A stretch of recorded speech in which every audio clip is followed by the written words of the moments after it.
Pag-ibig mo, lagi kang nasa puso't isip ko at inaamin ko na namimiss kita, Sa akin ikaw pa rin. Hi kaibigan! Welcome back to another episode. Ngayon, medyo different yung setup natin. Medyo bigyan natin ng atmosphere kasi nung first episode, medyo medyo maliwanag. So ngayon, gabi siya. Ano bang oras nga? 9:57 ngayon, kakagaling ko lang sa work. Ito na yung magiging format ko moving forward na 3 kandila, 3 story para mas mahabang ating video at kwentuhan. So, parang before, magbabasa ako, tapos magre-react din ako sa mga story na to. Nahanap ko to sa Reddit. Siyempre, lalagay ko yung mga handles nila dyan. Or kung ayaw nila, hindi ko alam kung ano dapat yung procedure dito kasi first time kong mag-react talaga sa mga Reddit stories. Okay guys, ang daldal ko. Ito na. So, upo na kayo. Tapos, dapat hindi maliwanag. Turn off nyo yung mga ilaw ninyo. Tapos, dala lang kayo ng snacks, popcorn, kung ano man gusto nyo dyan. Magsa-start na ako. Ang una nating storya. This happened noong December lang. Galing night out ako with friends. Tapos ang driver na friend ko, super lasing. So ako nag-volunteer na mag-drive pa uwi sa ibang friends namin. Buti na lang safe kayo kuya. Dapat talaga ganun. Tama talaga yan. Dapat di ka lasing kapag nag-ano ka. Mga 4 a.m. something na yun and super tipsy na. Pero need ko iuwi mga kaibigan ko. Having a bad eyesight, tapos may astigmatism pa. Tapos nagda-double vision pa ako sa mga drinks. Very slow lang naman and grabe ang pag-ingat ko sa drive. Okay kuya, I take it back. Bakit wag kayong mag-drive kahit ano kayo, kahit tipsy lang kayo. Tapos may astigmatism pa si kuya. Tapos nagdodoble na nga yung vision niya, nagdo-drive pa siya. Diyos ko day. Kuya, mag-overnight na lang dapat kayo sa bahay ng friends nyo or inom kayo ng tubig para maging sober kayo. Wag kayong mag-drive kahit tipsy lang kayo kasi sobrang delikado. I remember na 7 kami sa loob ng Montero. 2 sa front, 4 sa backseat, tapos 1 sa back part pa talaga. Iniisa-isa ko ang mga friends ko hatid sa mga bahay nila and ang isa naman na kasama namin, ilang beses ko na notice na nawawala siya sa rear view mirror. Pero I didn't mind naman dahil baka humihiga lang from time to time. Nagdi-disappear. O nga naman, baka naman nag-ano lang siya. Baka humihiga lang. O baka sumusuka na sa likod ng kotse. Hindi ko pa naman kilala yon kasi akala ko friend din ng friend ko, pero nang hatid ko na lahat and I asked her na mag-transfer sa front, narinig ko pa ang sumagot na later lang. Tapos humiga ata ulit dahil nawala naman siya sa rear view. I told my friend na halos tulog na sa tabi ko that time kung saan ko ibababa ang friend niya. Tapos sinagot pa ako ng subdivision name. So doon ako dumiretso. Tanong pa ako ng tanong tapos sumasagot din si ate girl. Pero huli ko na na-realize na putang ina. Biglang may mura, hindi ko naiintindihan yun Okay, sige, isa pa. Tanong pa ako ng tanong. Tapos sumasagot din si ate girl. Pero huli ko na na-realize na putang ina. Kami na lang 2 ng friend ko ang magkasama sa kotse. Wala na kaming kasama pa sa likod. Ang feeling na gusto mo nang matulog sa pagod at puyat pero nagkukwentuhan pa kami ng friend ko dahil naririnig din niya daw may sumasagot sa mga tanong ko kahit hindi siya nakita. And nakala niya din friend niya daw ang sabay namin dahil same ang boses. Magta-taxi sana ako pa uwi that time pero dahil sa takot nagpasundo na lang ako. Never again na magdadrive at maghahatid kung lasing ako. Well, first of all, dapat hindi ka talaga lasing para mag-drive. Second, ang creepy naman doon. Kasi pareho kayong nakakarinig sa babae na yun. Tapos sumasagot din si ate. Like, parang normal lang na reaction ni ate girl yon. Oh my gosh. Medyo lang ako kinalibutan dito. Mga 2 out of 10. Charot lang. Mga 5 out of 10. 5 out of 10. Since natapos na natin yung isang storya, i-blow out ko na to. O diba, madrama pang effect na yan. O sige na, next na. Uy, ang bango. We went to my friend's house sa Batangas kasi fiesta and invite kami ng parents niya. Nung sleep time na, magkakatabi kaming tatlo, all boys. This is worth noting for later. Then naririnig namin sa labas kahula ng aso. Imagining every house has a dog and mananotice mo na may nakahulan silang dumadaan. But the thing is, sa mga bubong kumakalabog. Not sure kung pusa, pero mag-iingay yun kung magharot ang pusa eh. True, pero may mga pusang talagang quiet lang. So ayun, parang napagkatuwaan namin, takutin sarili namin by daring my friend to call out any supernatural around. Eto na naman si Kuya! Kasi may story na yung kapitbahay nilang as in luma and abandoned yung kubo type na bahay is aswang. Aha, talaga? Okay. Konting backstory. Ito na. Years ago, bata pa yung mama ng friend namin, she woke up from sleep dahil naiihi. So, she get down to the hallway to restroom. Habang umiihi siya, may sumilip na taong sunog from above. You know, yung type ng bubong sa probinsya. Wait lang, medyo nakakatakot yun. Ang creepy naman. Bigla na lang sumisilip habang umiihi tao. Ano daw?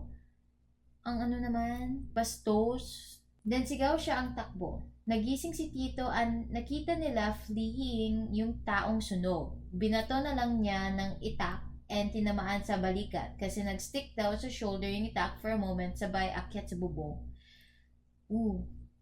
Sure kayo hindi yun stalker or talagang tao na yun? Medyo nakakatakot yun ah. Then days later, nakita nila yung kapitbahay nilang suspected na aswang, may sukat sa balikat, and couple of days, umalis na rin doon. So ayun, going back to my friends there, sabi naman, sige nga, kung totoong may aswang, tawagin mo. Then we just jokingly say, aswang, punta ka naman dito, blah blah blah. Ano ba tong si kuya, blah blah blah pala. Everything is fun until inaantok na kami. Tulog na silang dalawa, ako biglang di madalaw ng antok. Maya-maya yung friend ko naningining parang binabangungot. So ginising ko, hoy, binabangungot ka.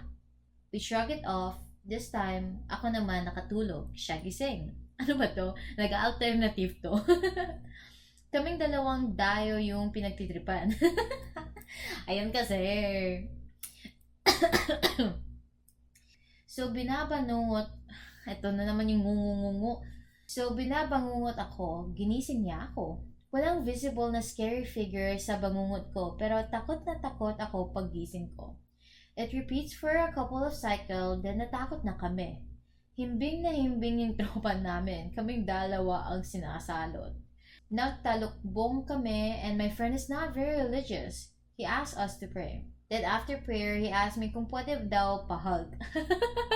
Natakot talaga tong dalawang. The situation was so scary. We resorted to a little bro hug. Not homophobic, pero that felt weird. And we laugh at it pag nagkikita-kita kami.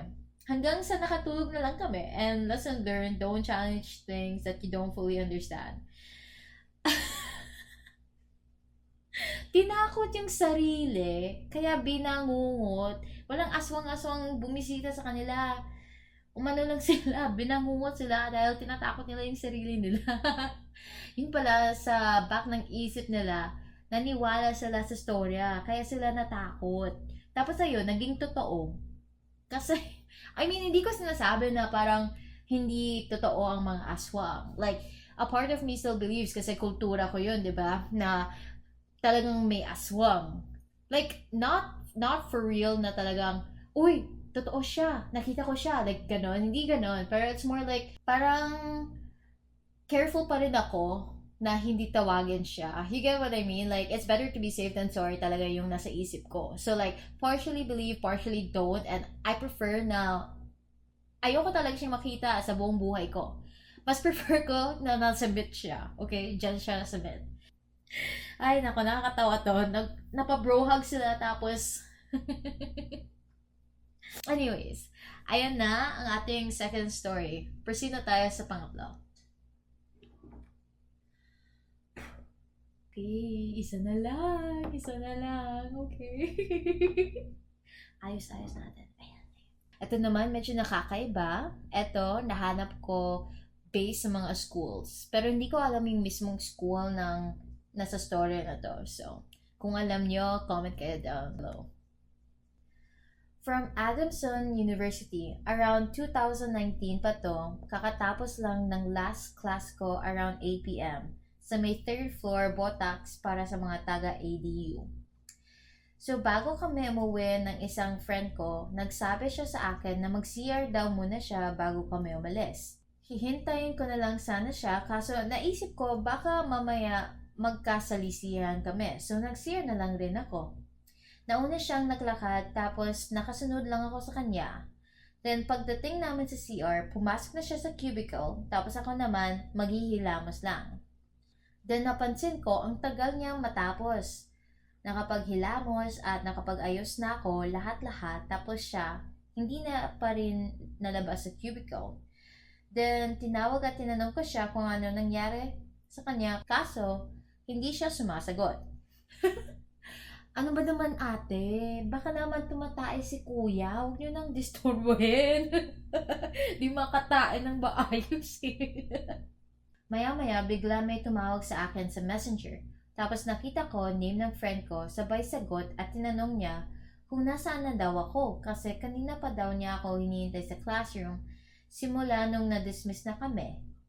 Napag-isip-isip ko tuloy kung sino ba tong sinundan ko. Tapos ayun, medyo kinabahan ako. Tapos naisipan kong i-check yung dulong cubicle kung saan ko siya nakitang pumasok. Tapos nagulat ako, wala namang tao. Okay, medyo kinalabutan ako doon. Medyo nakabukas kasi yung pinto enough para makita kung may tao o wala. Sumilip talaga si ate. Tapos tumakbo na lang ako palabas ng CR at pababa ng hagdan. Sabay nasita pa ng guard at muntik pa akong makuha ng ID. Kuya guard naman, i-understand nyo na takot tong estudyante na to. Pag naalala ko to, naisip ko rin na siguro mas okay na yung walang tao kaysa sa binuksan ko yung pinto tapos may jumejebs pala talaga kasi palaging sira mga lock ng pinto doon. Medyo talaga akong kinalibutan doon, ha? Kaya kapag ako, talagang kasama ko talaga yung mga kaibigan ko mag-CR eh. Kasi nakakatakot talaga kapag mag-CR mag-isa. Yung inaano ko talaga, yung kinakatakutan ko talaga is either may multo or may talagang ibang tao na masama na intention against sa akin. Kaya talaga, bilang babae, hindi ko alam sa mga lalaki, pero talagang gusto ko talaga may kasama pumunta sa banyo kasi natatakot talaga ako mag-isa. Ayun. Okay, yan na yung last na nating istorya. Sana na-enjoy nyo tong episode na to. Comment down kayo below kung gusto nyo tong setup na to, kung mas type nyo kaysa sa umaga. Pero anyways, ayan na. Tapos na tayo sa 3 istorya. Sana na-enjoy nyo. Ingat kayo at sana hindi kayo bangungutin. Good night! Hey there, baby. Ngayon lang ako nakakita ng katulad mo. You got me crazy. Kahit sinong lalaki mababaliw sa'yo. Panahon hanggang ka pa, laging pumupunta